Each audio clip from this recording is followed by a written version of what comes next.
Dans le prochain épisode de Ici tout commence. Tandis que Lionel avoue la vérité à son père, les Tessier coupent les vivres à Charlène. Rose confronte quant à elle Jasmine.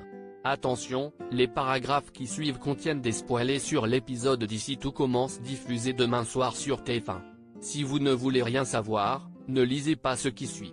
Jeudi 2 septembre dans Ici tout commence. Lionel avoue la vérité à son père. Lionel est convoqué dans le bureau de la direction car un élève l'a vu prendre un foulard bleu dans la lingerie.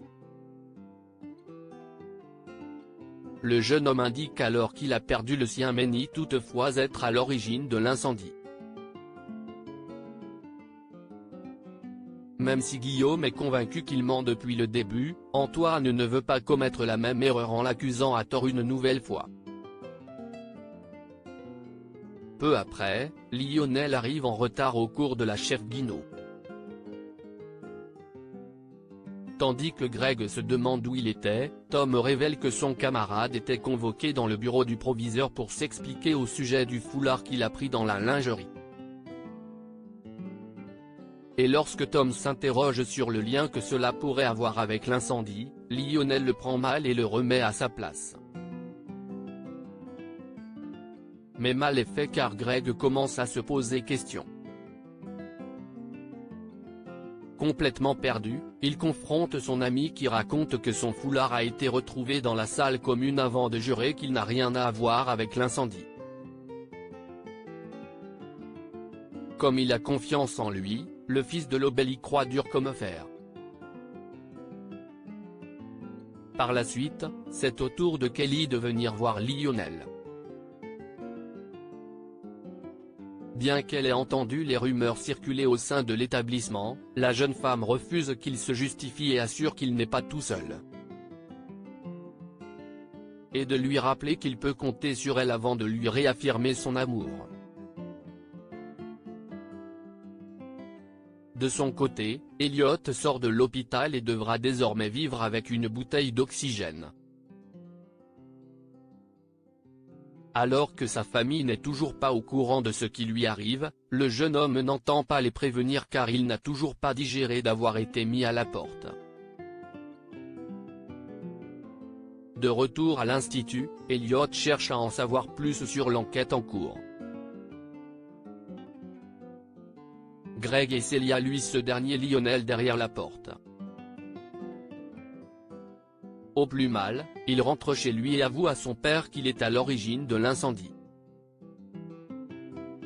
Dans la mesure où ses problèmes avec le feu ont refait surface depuis quelques semaines, Lionel craint de recommencer.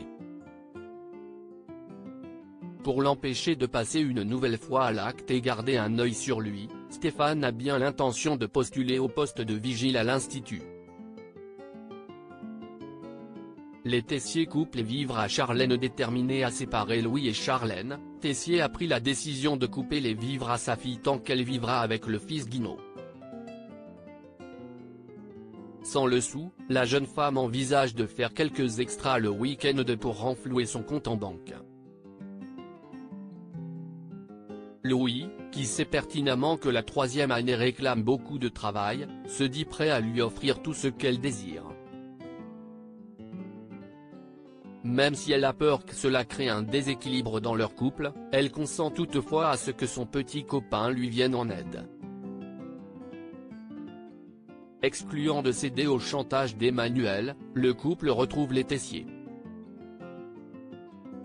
Pour leur donner une bonne leçon, Charlène rend sa carte bleue à ses parents en précisant qu'elle n'a désormais plus besoin d'eux. Lorsque Louis déclare qu'il assurera le minimum à leur place, Emmanuel sous-entend que sa fille se comporte comme une catin. Des propos qui blessent profondément Charlène. Dos au mur, le couple Tessier sollicite l'aide de Claire. Malheureusement, elle refuse d'intervenir dans l'histoire d'amour de son fils et encourage ses amis à accepter leur relation. Au moment où Emmanuel fait allusion au caractère toxique de Louis, Claire les somme de sortir de sa cuisine. Rose confronte Jasmine et afin d'en savoir plus sur Jasmine, Rose va au double A pour questionner Lisandro à son sujet. Tandis que le professeur de salle n'a rien remarqué d'étrange, Anaïs précise qu'elle a vu la jeune femme s'effondrer en larmes après le service de lundi. Rose rejoint ensuite Jasmine dans les jardins de l'institut. Après s'être assurée qu'elle allait bien, elle lui montre l'emballage de tétine qui a été retrouvé sous son lit. Jasmine affirme alors qu'elle n'est pas la mère de Naël puis prie Rose de la laisser tranquille. Au cours du service, Anaïs constate que Jasmine est moins enjouée que d'habitude. Cette dernière lui fait part des soupçons de Rose.